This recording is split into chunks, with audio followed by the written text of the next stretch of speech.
All right, welcome to another episode of my podcast. It's been a while. I've been traveling a bit recently.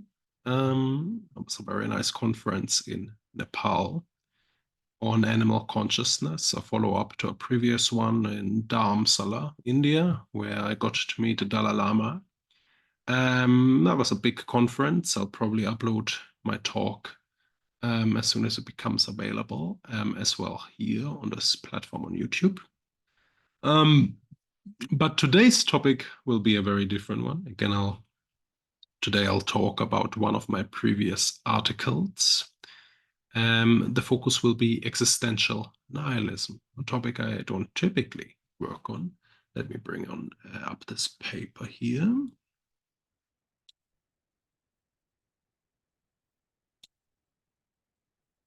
So on my website, you can get the papers here, download them. I'm gonna use a version prior to publication for copyright purposes. Here's a penultimate draft.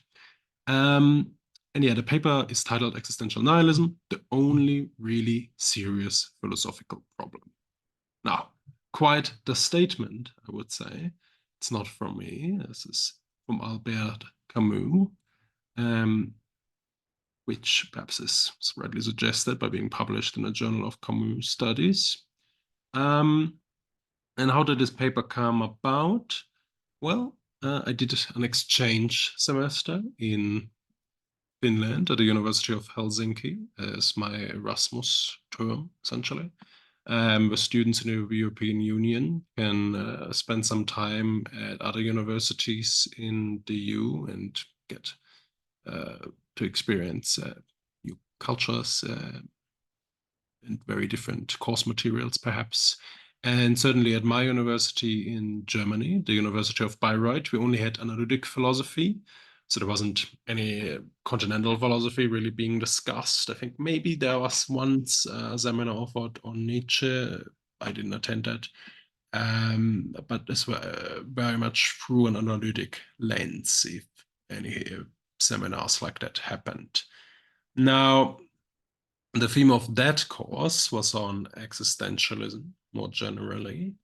And Camus is often seen as outside this movement, perhaps in philosophy, where his work is rather considered to be perhaps kind of poor compared to what the others contributed. And here, with this paper, I wanted to challenge this perception of Camus as someone who is really great at writing novels, a great novelist, but as a philosopher, not as sophisticated.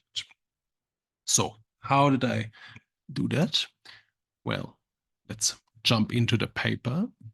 I'll make it a bit larger here for the purposes of reading along if you're interested in this. I expect most who were to download this say are just going to listen to the audiobook. Nevertheless, it can be helpful to read along if you're interested in that. So to begin, since Friedrich Nietzsche, philosophers have grappled with the question of how to respond to nihilism. Nihilism, often seen as a derogative term for life-denying, destructive, and perhaps most of all depressive philosophy, is what drove existentialists to write about the right response to a meaningless universe devoid of purpose. This latter diagnosis is what I shall refer to as existential nihilism, the denial of meaning and purpose, a view that not only existentialists but also a long line of philosophers in the empiricist tradition ascribe to. The absurd stems from the fact that though life is without meaning and the universe devoid of purpose, man still longs for meaning, significance, and purpose. Inspired by BoJack Horseman and Rick and Morty, I'll say a little bit more about that after I finish the abstract. Two modern existentialist masterpieces. This paper explores the various alternatives that have been offered and how to respond to the absurd, or as Albert Camus puts it, the only really serious philosophical problem, and concludes that the problem is compatible with a naturalistic worldview, thereby genuine and transcending existentialism. Now, at this time, I think I watched some BoJack Horseman episodes, which are very intriguing. Now, if you're in Finland during the winter and don't get any sunlight, it's common to get a little bit depressed. Same happened for me. Nothing severe, but still, I would say a depressive episode at least. Um, and yeah, watching a show like BoJack Horseman, Rick and Morty, you can sort of think about think about Rick Sanchez in Rick and Morty constantly talking about how everything's meaningless. He drinks a lot of alcohol, goes on adventures to escape this meaninglessness.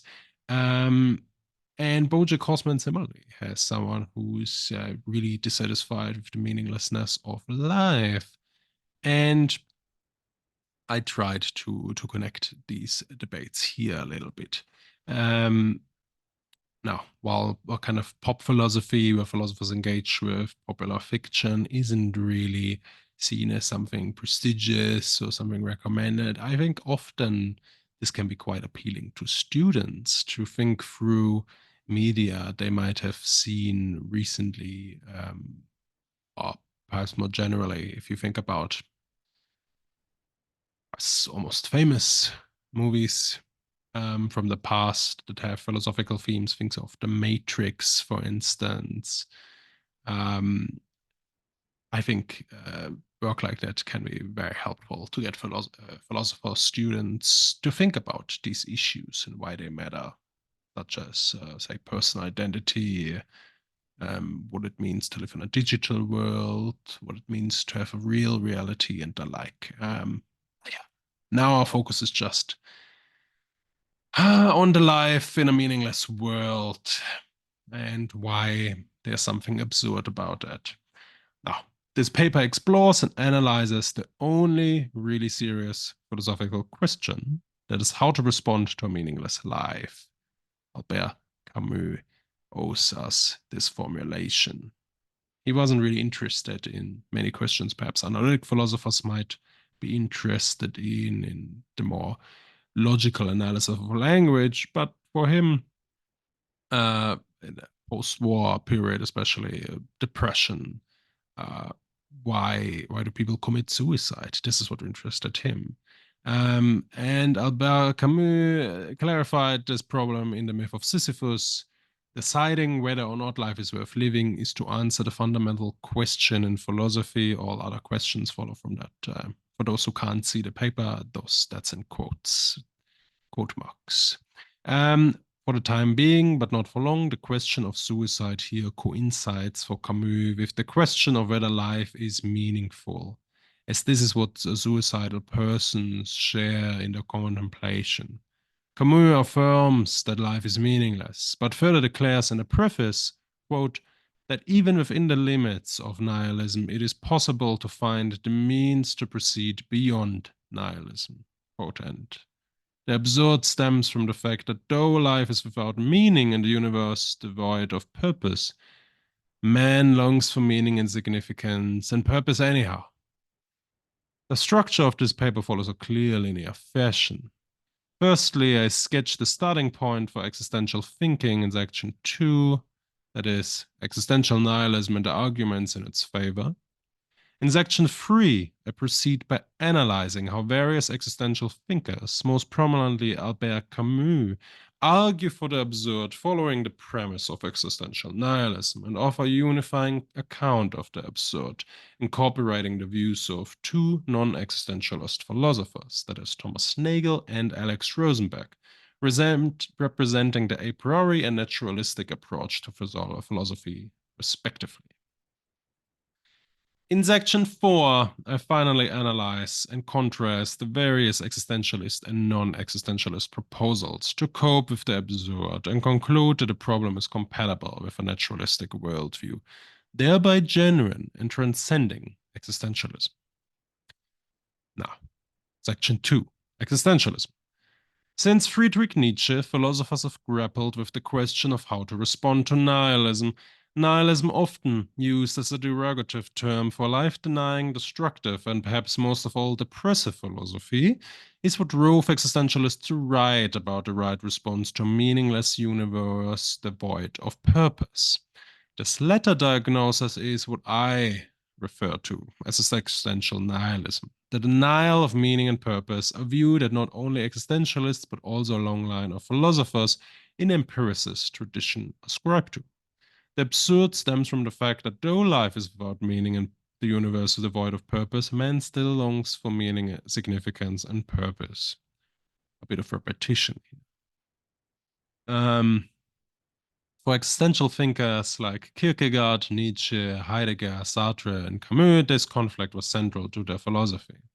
In the following, I contrast and analyze the various accounts for the origin of the absurd that have been given, or as Albert Camus puts it, the only really serious philosophical question: whether life is meaningful. Whether the question of suicide actually coincides with the question of whether life is meaningful, however, will be postponed until section 4. Now, existential nihilism is by no means restricted to existentialist thinkers, and it cannot be if my argument that the absurd is a genuine problem transcending existentialism is supposed to be successful. In his defense of scientism, the view that science is our only real guide to reality, Alex Rosenberg makes the case that many of, quote, life's persistent questions can be answered by science. Among them is, quote, is there a God? No. What is the purpose of the universe? There is none. What is the meaning of life? Ditto. Why am I here? Just dumb luck. Quote end. It is no coincidence that these answers closely mimic the diagnosis provided by the atheists among existentialist thinkers. When Nietzsche proclaimed that, quote, God is dead, quote, and we are supposed to view science, if not as the murderer, then at least as the tool that was used to kill God. In an article titled, quote, Darwin's Nihilistic Idea, Evolution and the Meaninglessness of Life, quote, and Sommers and Rosenberg argued that a, quote, the solvent algorithm of evolution deprives nature of purpose on the global and the local scale, quote, end. A point I argue is closely related to Nietzsche. While Nietzsche is often seen as a deterrent as to where Darwinian philosophy leads, I argue that Nietzsche's Darwinism is better associated with his ideas surrounding the death of God rather than the Übermensch. Even though Nietzsche is often given as an example for a nihilist, most of his work is directed against the direct destructive consequences of nihilism. Once God has been replaced by science, or more accurately, where science left a hole after getting rid of God. This line of argument is common in at least the atheistic tradition of existentialism. As nihilism is commonly used as a derogatory term, even in the works of Friedrich Nietzsche, it will prove helpful for the purposes of this paper to take a value-neutral view on nihilism and achieve conceptual clarity of the term nihilism beyond some sort of life-denying philosophy. I define nihilism narrowly as the negative and eliminativist thesis of denying objective values. Moral nihilism, therefore, refers to the meta-ethical thesis that there is no objective morality, no inherent goodness or wrongness, a view that many existentialists agree with.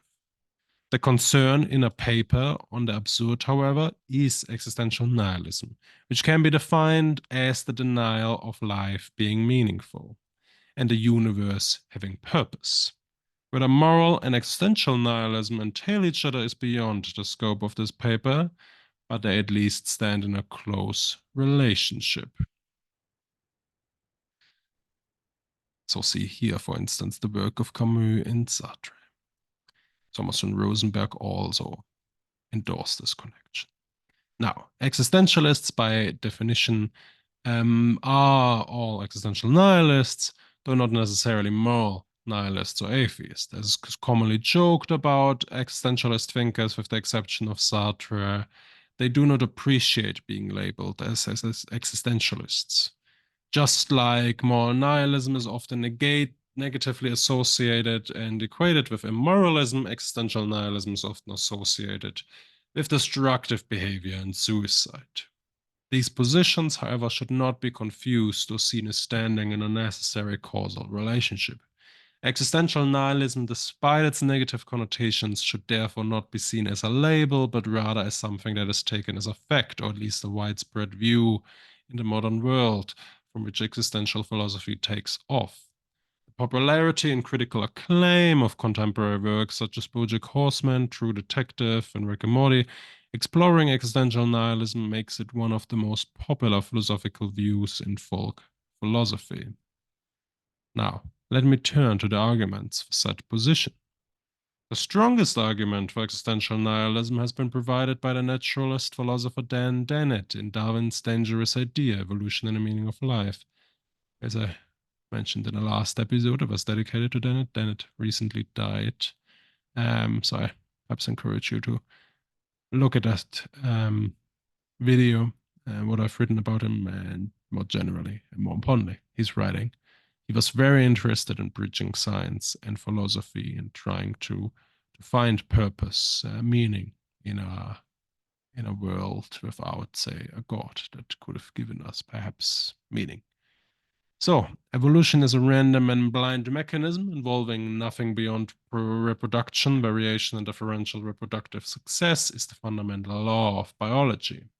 Natural selection explains the origin of life in man without any reference to purpose. When asked in school as to what the meaning of life could possibly be, I and my friends answered reproduction, seeing this as the natural conclusion to the truth of evolution. As faulty as this view of me and my friends was, it was based on a view that the evolutionary purpose of life is essentially reproduction.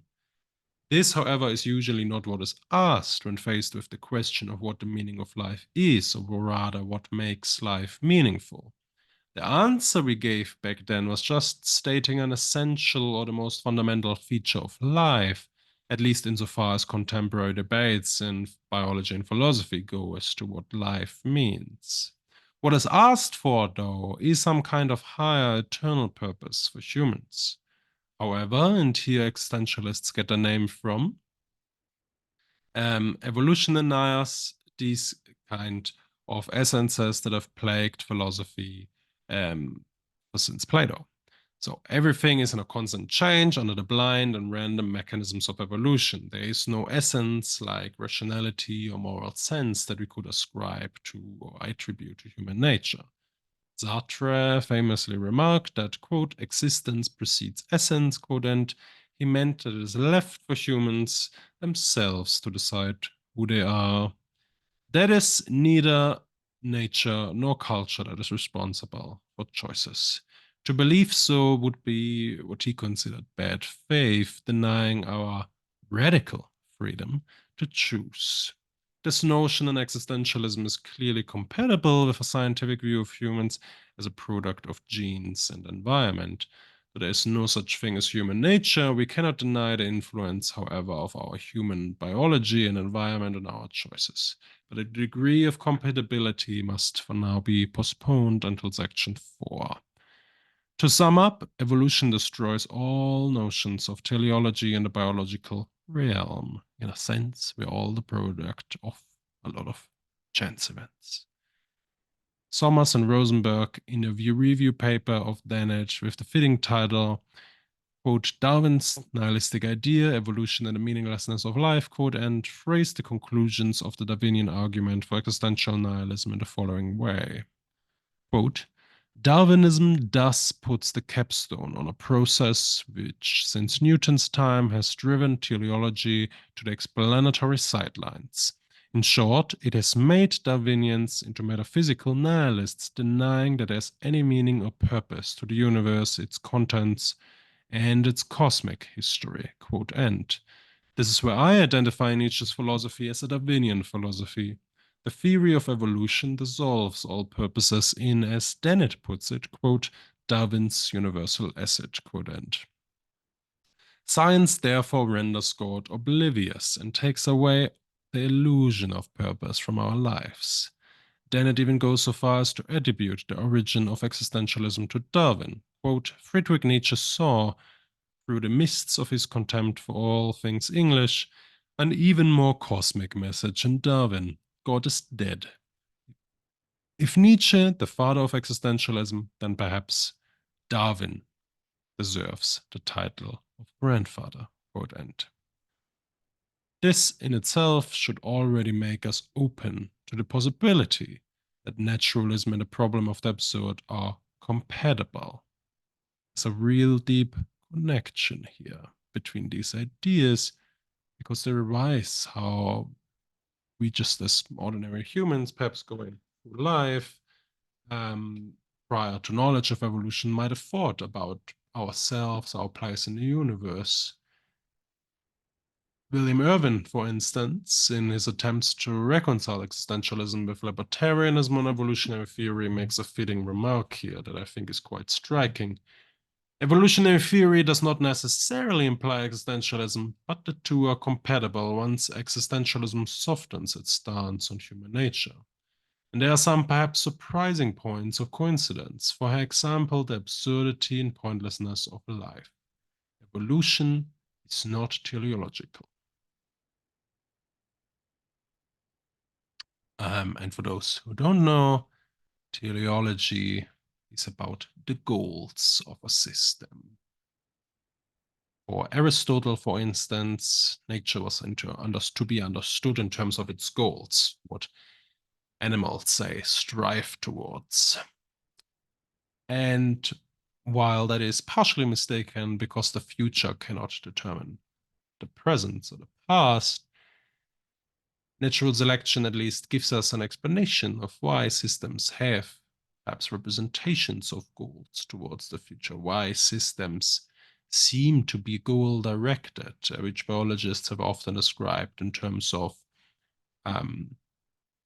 a kind of teleonomic language in terms of goal directedness without falling victims to the kind of essentialist teleological thinking Aristotle was committed to.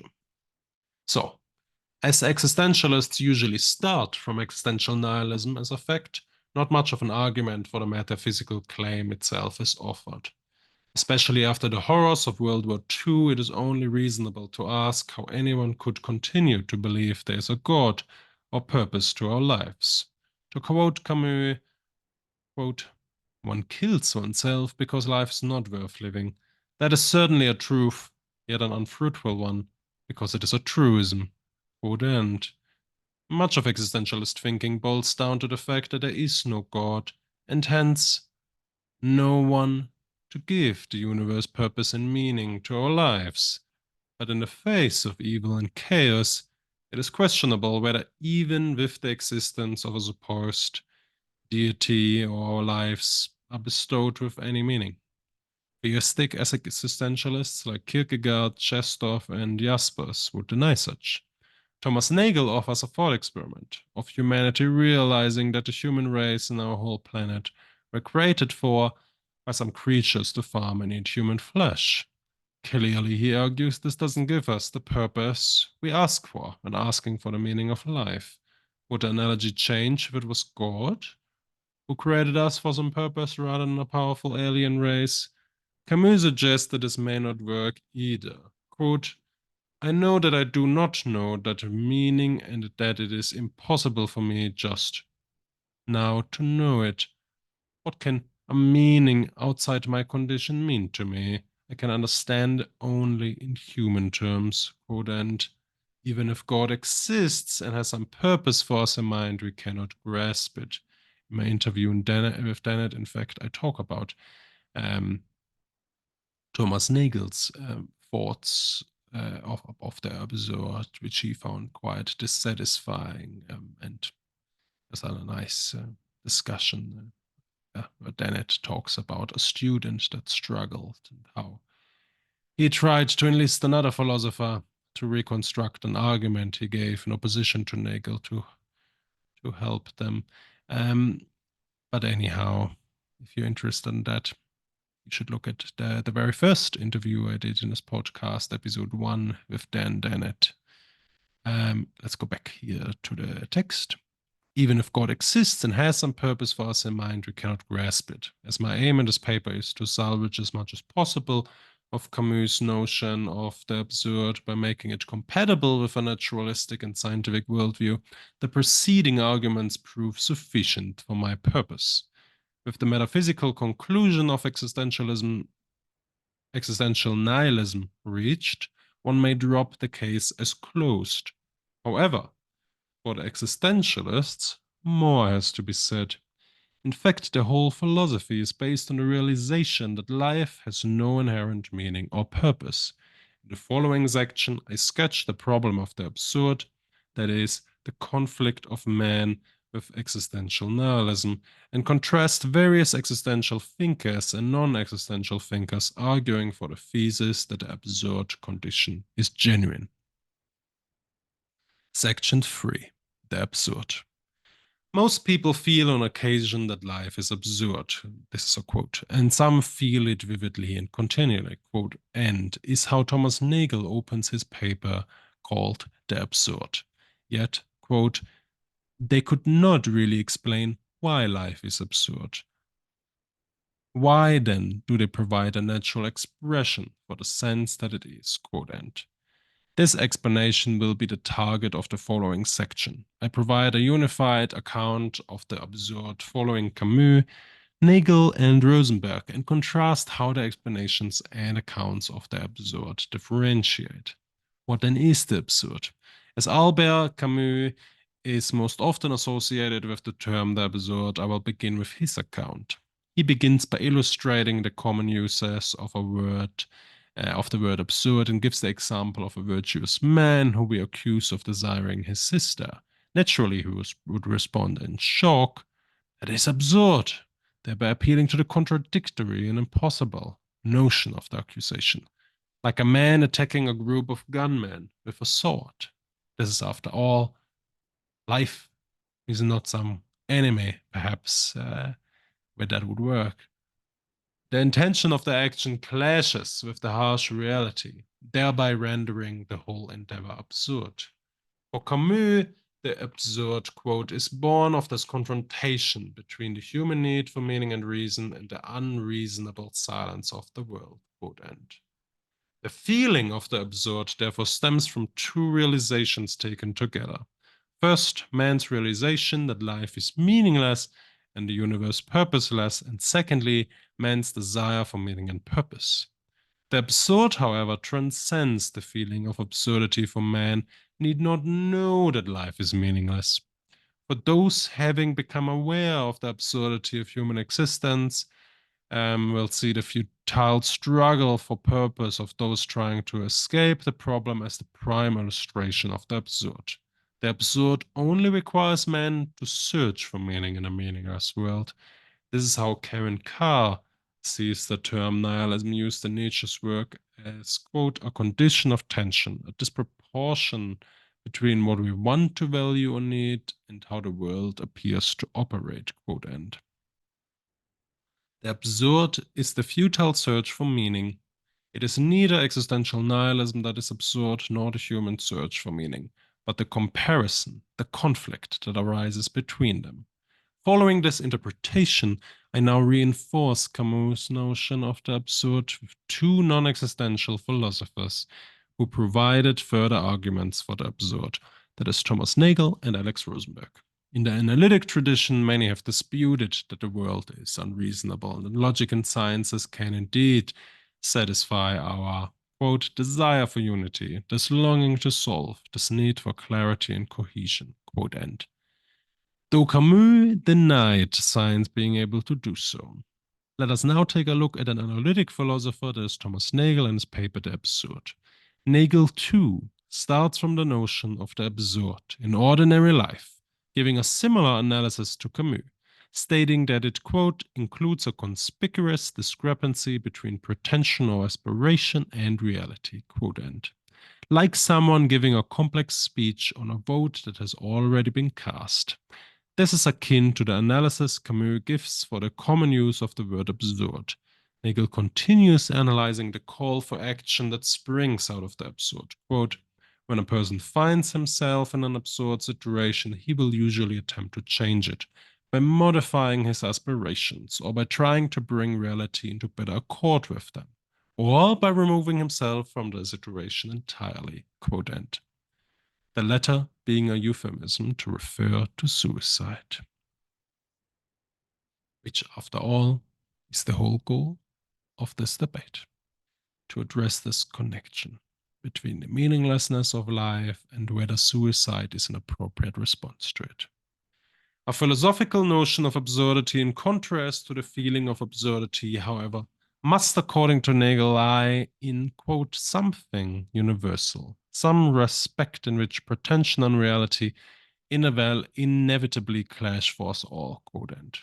And that is, quote, a collusion between the seriousness with which we take our lives and the perpetual possibility of regarding everything about which we are serious as arbitrary or open to doubt, quote end. While his account differs slightly from the account Camus defends, one could complain that Nagel doesn't give sufficient credit to Camus, in a sense, plagiarized him. Indeed, it is unfortunate perhaps to see that in all the papers in analytic philosophy, there's very few citing going on. Often, if perhaps papers were deemed to be in too low ranked a journal or authors not sufficiently important, they would not be referenced. It wasn't seen as necessary to read all papers on a particular topic, which is quite different from an attitude we have in science. Nevertheless, um, searching for meaning in one's life is certainly a way of taking it seriously, while believing in existential nihilism might undermine the arbitrary notion of our seriousness. But Nagel's account is weaker in that doubt. That is, some kind of skepticism rather than outright denial of purpose would be sufficient for the absurd to arise. The conditions for the absurd Nagel gives seem, therefore, to be easier satisfied. However, and here Nagel finally mentions Camus, criticizes his notion of the absurd for implying that our search for meaning could be satisfied if only the world was different. He invites us to consider the complaint that we are insignificant specks of dust in the universe, and everything we will do may make no difference in a million years. Would a smaller universe or larger bodies equip our lives with meaning? Nagel denies this, and here I agree with him. The mere scope of reality does not necessarily make our lives meaningless. The fact that ants and other animals under our observation seem to live their lives devoid of any meaning or purpose illustrates this. We see ourselves as taking part in some grander scheme imbued with importance, requiring us to take our lives seriously. We have goals and search for justifications for our actions, such intentions seemingly lacking in other creatures. Nagel then considers whether something not mattering in a million years renders our actions in the present meaningless. He accuses this claim of being question begging, as we cannot know whether our actions will matter in a million years or not. Here I must side with the naturalist position, Rosenberg illustrates. Given the second law of thermodynamics, the heat death of the universe is inevitable. If someone complains that nothing he does will matter in a million years, he complains about the fact that none of his actions truly change anything in the grand scheme of things. Rather than question begging, this is a fact of science. I agree, however, with Nagel when he argues that immortality wouldn't make our lives more meaningful either. Nagel goes on to offer an alternative explanation that stands in close relation to the common complaints of our insignificance in space and time. Nagel notices that when we ask for meaning and purpose, what we ask for is some kind of final justification after which no further reason is required. But if we deny the existence of such a final reason, then this in effect leaves all our justification claims as being either circular or ungrounded. This, however, does not explain the absurd, given that in our lives we often do not require a further reason. And here Nagel offers examples like, quote, taking aspirin for a headache, attend an exhibit of the work of a painter one admires, or stop a child from putting his hand on a hot stove. So moral nihilists deny the latter. For existentialists like Kierkegaard, reason cannot help us here, but there cannot be an ultimate reason without committing to a leap of faith. As an analytic philosopher, that is not an option Nagel can take seriously. The seriousness by which Nagel means time and effort with which we live our lives, however, imbues at least some of our choices we make in life with some kind of assumptions of higher purpose and meaning. As one might argue, goes, quote, why struggle if the struggle doesn't amount to anything? So, this question is unique for humans in that only they have the ability to take a step back and look at themselves from a grander point of view, which is seemingly impossible for animals. From this perspective, our lives must appear, quote, sobering and comical. As Nagel says, here a longer block quote, we step back to find the whole system of justification and criticism, which controls our choices and supports our claims to rationality. Rests on responses and habits that we never question, that we should not know how to defend without circularity, and to which we shall continue to adhere even after they are called into question. Quote end. Our aims and goals must, from this perspective, appear arbitrary. They are indeed, they are in the end so small and insignificant that one cannot only wonder why we put so much energy into achieving our life goals. This is the absurd condition we cannot escape. Asking for a higher purpose must then seem as a potential escape to the absurd. We must therefore acknowledge that the quote absurdity of our situation derives not from a collision between our expectations and the world, but from a collision within ourselves. Quote end. I don't agree with Nagel in his claim to provide a superior account to that of Camus. If anything, Nagel reinforces Camus' argument. For Camus, as for Nagel, the search for final justifications in God, religion, power, family, or the state is just as futile. For the purposes must appear just as absurd if we take a step back. They are no more than an escape from the absurd, not a solution. The legitimacy will be evaluated in section 4. For now, it seems as if Camus' notion of the absurd is compatible with contemporary analytic philosophy after all. What, however, becomes of the absurd when we accept the conclusions of science? And this is where we go to our third author here. Following Rosenberg, I argue that the absurd remains steadfast even in the face of science, more so gains an unexpected ally. As argued in section 2, it was science in the first place that undermined God and thereby gave rise to the absurd. Absurdism in the face of scientism is in fact the whole premise of the critically acclaimed popular adult animated series, Rick and Morty, about the scientist Rick Sanchez and his grandson, Morty. Rick, who's the smartest person in the entire universe, is by stipulation is aware of the fact that there is no meaning or purpose to life and makes this clear to his grandson Morty and the rest of his family on ample occasions. Rather than escaping the absurd by creating his own meaning, Rick embodies Camus' struggle with the absurd and the contemplation of suicide. Many of the series' jokes are directly based on the absurd struggle to find meaning in a meaningless world. Would Camus live today, he would grant that the main character, Rick Sanchez, the title of an absurd hero, embracing the meaninglessness of it all, but revolting and enjoying life anyway, akin to Don Juan and Sisyphus, who he considered these absurd heroes. To quote the Weisbrecht breakdown of Rick and Morty, which occasionally offers some interesting philosophical takes, quote, it's not just that Rick and Morty evade meaning, the writers seem to get a perverse joy in playing with our desire to search for hope and meaning, as if Camus was making his point in the style of an internet troll, which is a nice way of putting it. Another animated series, BoJack Horseman, explores dark themes relating to the search of meaning in our lives. The title character is a rich and famous, but attempts to fill a hole in his life that cannot be fixed. A show entirely based on the only really serious problem in philosophy, that is how to respond to existential nihilism.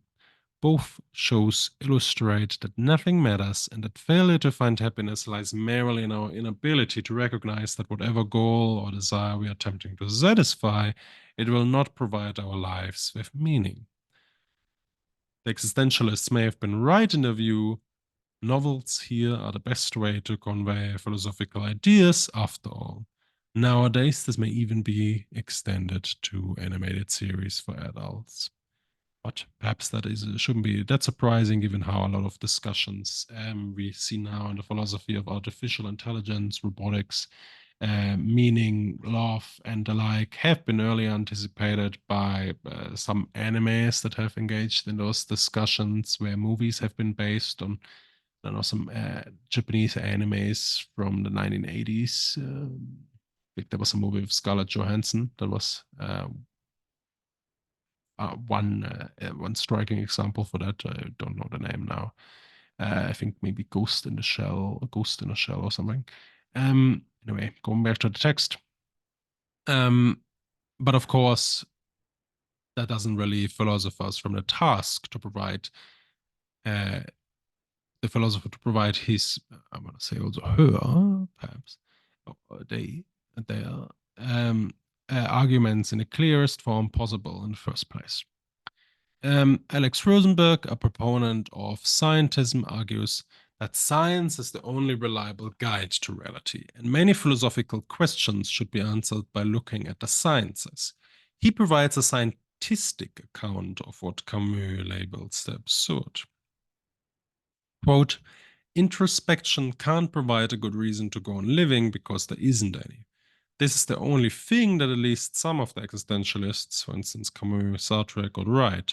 But introspection keeps hoping, looking, trying to find a reason to go on. Since there really isn't one, those who look hard eventually become troubled, quote end. Camus agrees in that, quote, begging to think is beginning to be undermined, quote end, analyzing how people reach the conclusion to commit suicide. Indeed, when discussing the meaning of life, many people state that there has to be a reason, a purpose, or a deeper meaning. Otherwise, what's the point? Why not commit suicide? Whether these are valid options when facing the absurd will be analyzed in section 4.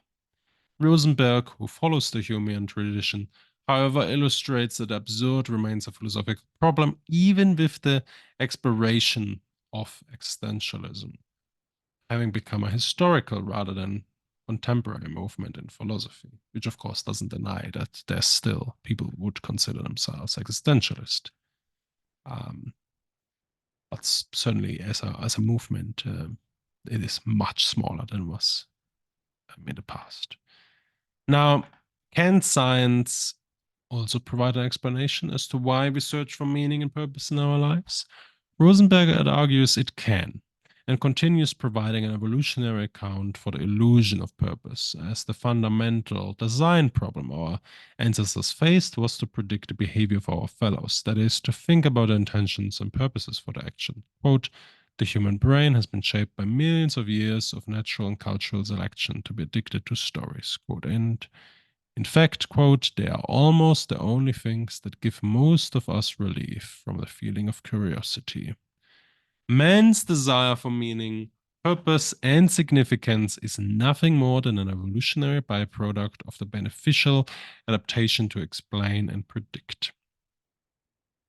They suggest that our human desire for narrative and understanding makes the absurdist condition, in fact, inescapable and a genuine feature of human nature.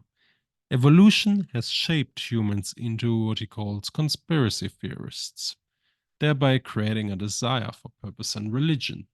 To summarize the absurd in Camus' own words, these two certainties, my appetite for the absolute and for unity, and impossibility of reducing this world to a rational and reasonable principle, I also know that I cannot reconcile them.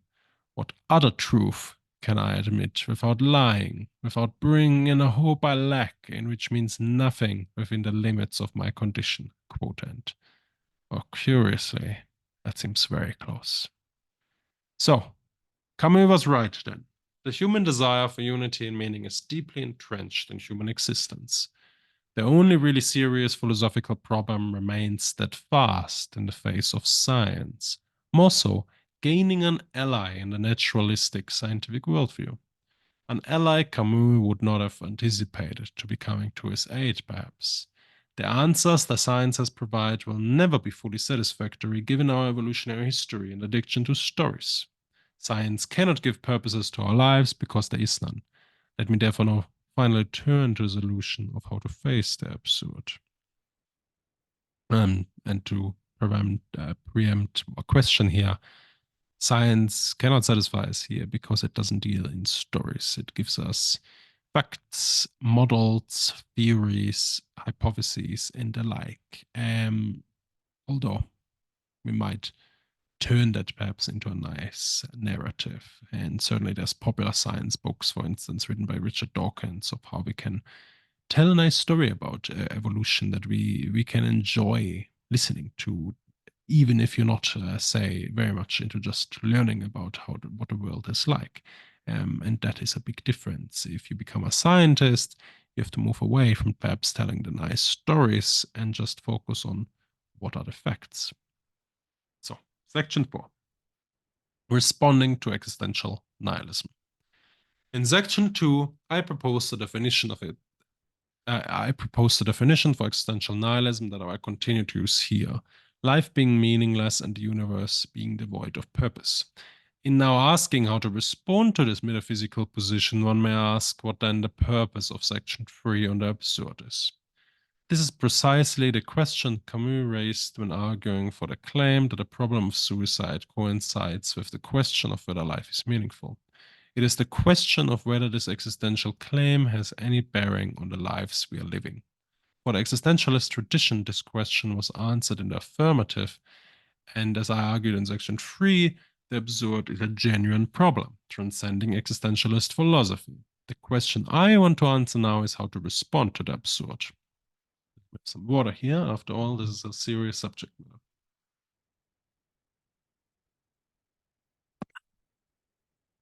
In the myth of Sisyphus, Camus argues that suicide is no solution to the absurd as it doesn't solve the problem. It just gets rid of one of two premises from which the conclusion the absurd follows. Rather than escape the absurd, one must revolt in the face of meaninglessness. He criticizes other existentialists like Kierkegaard and Sartre, but also novelists like Kafka and Dostoevsky for deifying, quote, what crushes them, and finding reason to hope in what impoverishes them, quote end. Which is why he doesn't want to be labeled as an existentialist. In contrast to physical suicide, as response to the absurd, Camus refers to the existential escape from the absurd as philosophical suicide. Though he claims that this isn't a judgment, it must appear as a slight to other existentialist thinkers.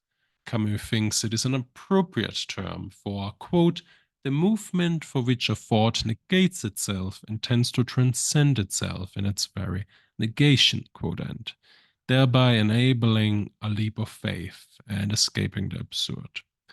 This leap of faith is not restricted to Kierkegaard and other theistic existentialists, but Camus intends it to apply to all existentialists, including Sartre, calling the negation of reason their god, even when they see themselves as atheists. Though Camus doesn't see himself as a philosopher and rejects philosophical systems, he does not reject logic and refutes existentialism precisely on grounds of that, similar to how you might think an analytic philosopher might do so today. So, those who, quote, hope of another life one must deserve, or trickery of those who live not for life itself, but for some grand idea that will transcend it, refine it, give it a meaning, and betray it, that is life itself, quote on. Aronson sees the origin of Camus' idea in Nietzsche, who argued that hope lets people devalue their lives in the expectation of a life beyond. There's no great purpose by which we could transcend our insignificance. It is only once we accept that there is nothing beyond this life that we can, quote, fully experience, feel, taste, touch, see, and smell. The quote end. The joys, no, wasn't the quote end. The joys of our bodies in the physical world, quote end. To hope, therefore, is to commit philosophical suicide. There's nothing beyond the life and the reality we got. Reason and science make that abundantly clear. It turns out that failing to provide a better account of the absurd, in failing to do so, Nagel at least accomplished a better counter-argument to the escapism through hope that is undertaken by a leap of faith. Quote here, a longer one. What makes doubt inescapable with regard to the limited aims of individual life also makes it inescapable with regard to any larger purpose that encourages the sense that life is meaningful. Once the fundamental doubt has begun, it cannot be laid to rest. Quote. This argument provided by Nagel makes it much clearer and in fact justified for Camus to refer to such irrational options as philosophical suicide. For Camus and in fact Nagel, the right response to the absurd must therefore lie somewhere else. In arguing for an alternative, Camus' solution begins with a criticism of Sartre's notion of radical freedom. Where scientism and existentialism most obviously clash, is the denial of free will and commitment to determinism on the one hand, and denial of determinism and freedom of choice on the other. Holding on to the former with respect to our choices is what Sartre calls bad faith. To live authentically requires us to recognize our radical freedom. For compatibilist compatibilist account of radical freedom and Darwinism, one should take a look at William Irwin's work, 2015. Contra Sartre, Camus argues that the notion of radical freedom is mistaken for, quote, however far one may remain from any presumption, moral or social, one is partially influenced by them and even adapts one's life to them. Thus, the absurd man realizes that he was not really free. Quote end. The authentic man, in Sartre's view, becomes, according to Camus, a slave to his belief in freedom. Denying Sartre outright, Camus offers an alternative to radical freedom, that is absurd freedom. A long quote here. Death and the absurd are here the principles of the only reasonable freedom, that which a human heart can experience and live. This is a second consequence. The absurd man thus catches sight of a burning and frigid, transparent and limited universe in which nothing is possible but everything is given, and beyond which all is collapse and nothingness. He can then decide to accept such a view, such a universe, and draw from it his strength, his refusal to hope, and the unyielding evidence of a life without consolation. Quote end.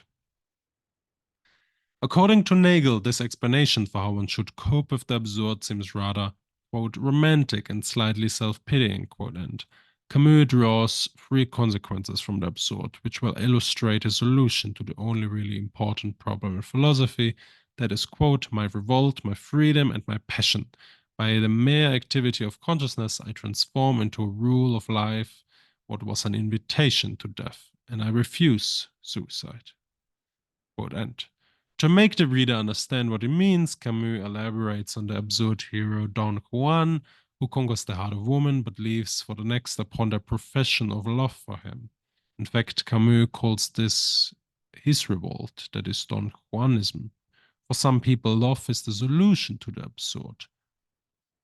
Think of how people might describe the meaning in their life in terms of their partner, or more generally, if you move beyond romantic love, to their children, their family, their friends. For Camus, this cannot be true, and he refers to Don Juan as a case study, as an absurd hero, akin to Sisyphus, who is condemned by the gods to push a boulder up a mountain only to watch it roll down again once he reached the peak, and being forced to repeat this act in all eternity.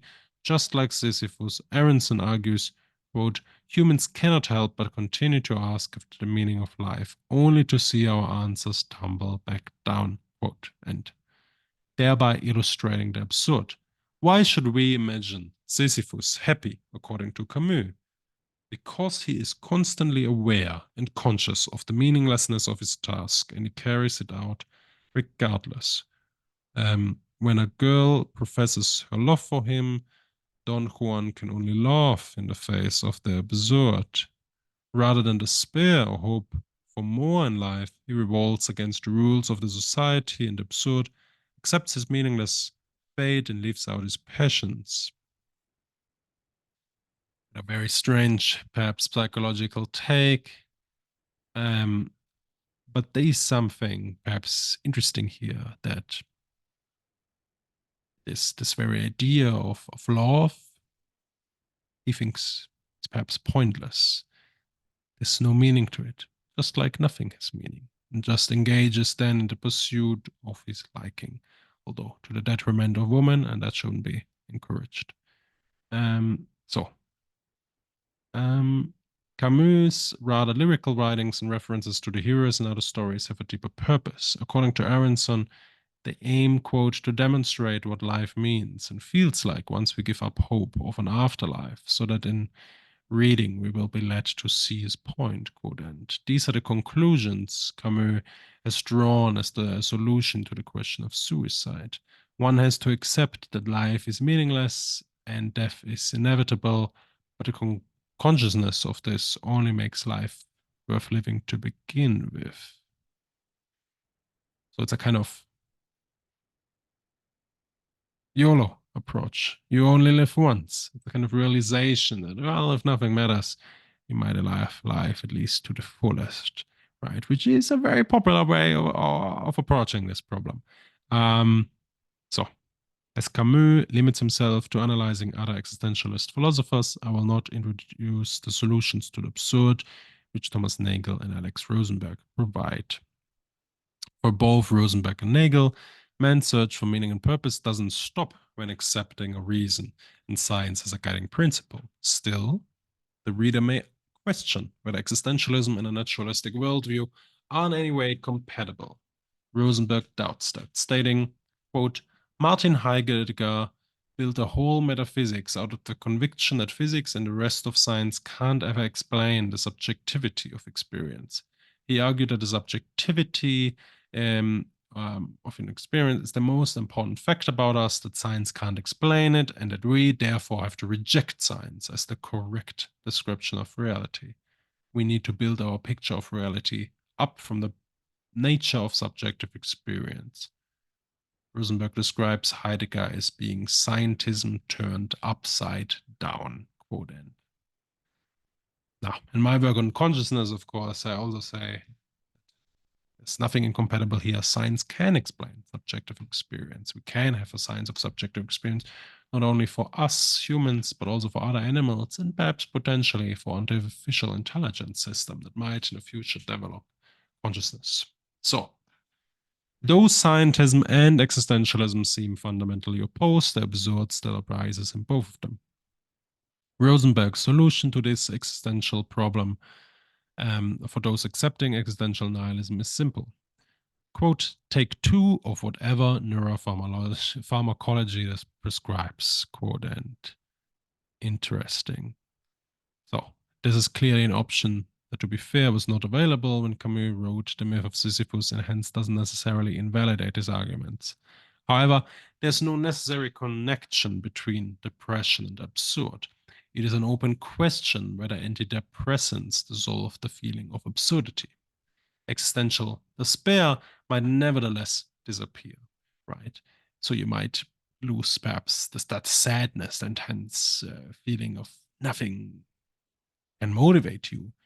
You might be happy, just like Sisyphus, but nevertheless consider all these activities as meaningless nonetheless. So, with prescription rates of such drugs reaching new heights, Camus, however, may have been right to suggest that is the only really serious philosophical problem.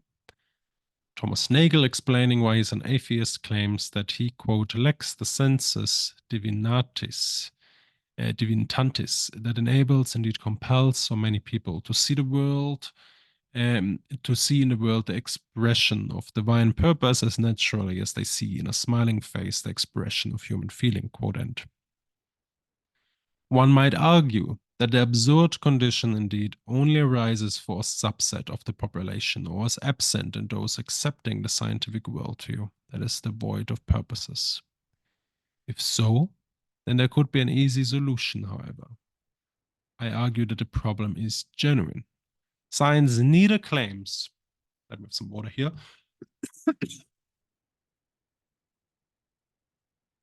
Science neither claims to give life meaning or purpose. Such questions have either nothing to do with science or are negated by the metaphysical commitments of scientific practice. Both approaches, however, do not qualify as philosophical suicide, for they leave the absurd conflict intact. So even if Rosenberg is right and we accept the claims of scientism, the absurd condition of human existence Camus and others diagnosed may remain steadfast. For even if science discovers general laws of nature, they have nothing to do with reason and might on the most fundamental level, for instance quantum physics, be entirely random. In an indifferent universe where our existence is merely an accident, existential nihilism cannot be denied, neither by committing physical or philosophical suicide. When Camus proclaims, quote, one does not discover the absurd without being tempted to write a manual of happiness, quote, and Rosenberg's answer in the light of existential dread makes more sense. How can one be happy while being dissatisfied with what the world has to offer while being world weary? Antidepressants might truly be at least part of the solution. Unfortunately, we will never know how Camus would have responded to the arrival of such medication. The illusion that there's more to life and the universe than what the sciences tell us doesn't cease, even if we and when we accept the claims of science. But that is just what evolutionary theory would predict given our addiction to narrative. Our introspection, however, is faulty, and as the title of the 10th chapter of Rosenberg's book is profoundly termed, you've quote here, you've got to stop taking yourself so seriously, quote end. Considering Nagel's argument for the absurd, this is perhaps the first step to avoid the fall into existential despair. So, reconciling Camus with the analytic tradition and science seems to eliminate much of the existential thinking, but it is here that Camus returns to the existential tradition. The quote, absurd man feels released from everything outside that passionate attention crystallizing. He enjoys a freedom with regard to common rules. It can be seen at this point that the initial themes of existential philosophy keep their entire value. Quote end. By this, of course, Camus didn't imply that people should just become criminals and pursue whatever they're interested in. He did greatly care about the suffering of others. But perhaps that's just a kind of subjective attitude, similar to how moral nihilist doesn't necessarily have to be evil, as the stereotype might perhaps go. Oh, you just pursue your own self-interest with with complete disregard for others. No, you could rationally care about others. There's nothing wrong with that.